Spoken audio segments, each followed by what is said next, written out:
Kapit na ka mag-teenager na. Yeah.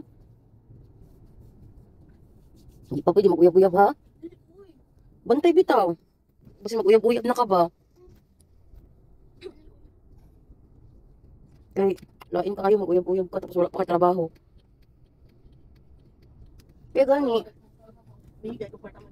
Yung sumbag-sumbag ko na ka. Like, hoy! Mag-date-date ka, sumayo ka sa akong kwarta, pag sure lang.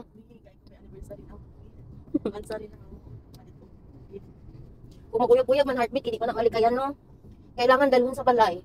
Dili pwede mag-date-date, mga kamo lang. Dapat na ka uban. Dili pwede na amo sa kwarto, kamo lang duha. Likayan na to ang mga dapat likayan. Magpakabuhi para makaapo ka sa tamang panahon.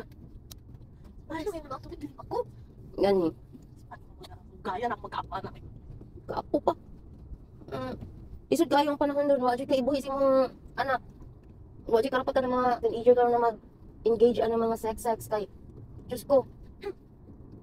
Pag mabuntis, mama gihapon, papa gihapon. Maps. Sumpagumba ba? Once masulod na gani ka anak ng mga buluhaton. Kabalo ka na pag mabuntis nimo ng babae, kaya nimo buhion. Kaya nimo buhion ng bata. Tanawa na imong tito. So ginoo ko. Ang lipak na ito. Unta ko ang libak na noon ta. Eh, may trabaho. Sige. Hindi ako makabuntis. Mama, papa. Ako gani nabuntis ka sa imuha nga, wa magati mama way papa. Ako pa. Bayad wa ay bugas. Bayad sa tubig, bayad sa kuryente. Imagine na ako gigatas. Oh. Pag-anak si ano ba? Ito nga. Di ba may usap ka? Doon sa te. Ate gyud.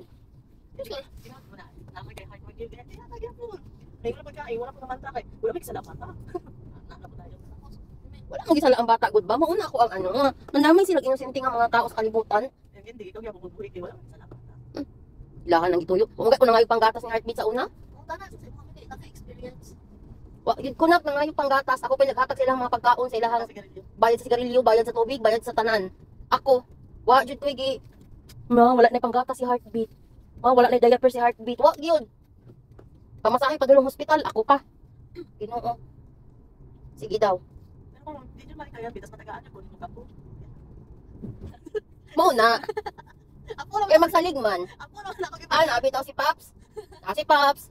Hatag pang gatas, pang diaper, ug tanan, ug uban pa. Ako lang ako. Wala man sa spot. Ako naman ako may gusto. Kung mag-ipon siya, wala siya. Okay ra mo pag okay na siya, stable na siya. Kaya na niya mabuyog isa ka barangayan. Bahala magpaana kala ang apo dito sa imong hae. Isa ka nang sus tabang. Mamaura gani na ano, mamaura nga Reklamo pag hindi heartbeat sa buwan. Ginoo ko na, iset na ang table. Be, ang future nag-start karon. Oo, dili man ugma mag-start ang future ni heartbeat karon. Dapat kabalo ka mo luto, kabalo ka mo limpyog balay. Kaya parang imuhang wife at the end of the day na kapoy na kaayo siya, at least na makarest siya kay kabalo mo ka maluto, ang kanapungkol. Kabalo ka dako kayo na ma-appreciate kayo na sa mga wife na pag ang imuhang husband nagapuli og trabaho sa balay, nagatabang. Ako kayo na dili lang kay tibok adlaw na alkag nang wakay panudlay ang buhok. Diretso sa kusina, diretso luto, diretso alaga sa inyo, trabaho ka. Pagbalik, Kung pag mata niya heartbeat kay nasa busy. agoy, siguro pabiyaan jud ako siya sa bae. Pag nagsumbong sa imo ang wife na heartbeat mo. Oh, Ayun siya wala man ni pulo sa mga anak. madumugan jud na ako si heartbeat. Maduma. Madumugan. Masay patawag sa gusto may patawag sa imo sa wife. Mimi. Mimi. Isod pud, Pero utro. support jud ka na utan. Isod pud utrohon ang nakasanayan. Dahil mga nakasanayan nga di na pwede utrohon. Kaya pag utrohon siya, dili na siya nais sa ako. Ni si heartbeat mo. Sumbaga, piloi. Nandiyan na ako. Pasagtan niya. Mga feeding bottle nga gi-up-up. Wala na. Okay ra, ug naa kayaya sa imong anak. Yaya alalay sa imong wife. Di pag ko sa imong wife nagabilandra na dira away gibuhat. Unya pa ng wife nga na pang dahil naman heartbeat kaya na magkuti-kuti lang kuko. Putlig ko.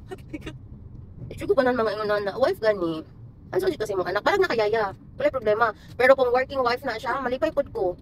Kaya it means kaya niya mo stand up kung just in case si heartbeat mabuang-buang. Kaya niya buyo ng bata. Pero obligado gyapon si heartbeat na mag-sustento. Di siya mapares yang papa. May bisag piso way gihatag yang papa. Tapang. Ako pwede kuya. Salik sila may kidako sila. It's okay. Sulit, di man magbubuka dito man. Tapos na dali.